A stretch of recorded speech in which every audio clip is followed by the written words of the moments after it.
अस्सलाम वालेकुम friends, welcome back to my YouTube channel daily tips with अस्मा।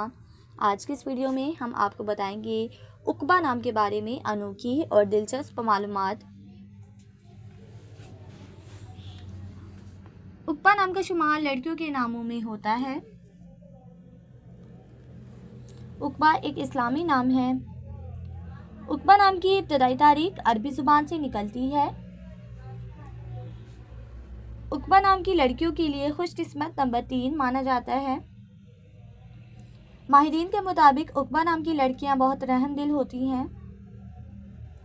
उकबा नाम का मतलब है आखरत।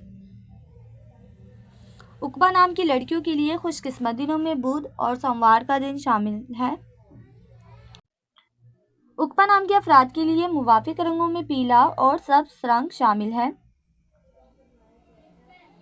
उकबा नाम के अफराद के लिए मुवाफिक पत्थरों में फ़िरोज़ी पत्थर शामिल है।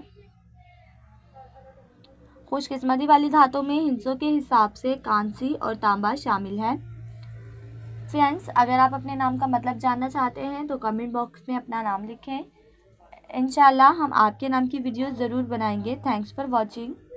अल्लाह हाफिज़।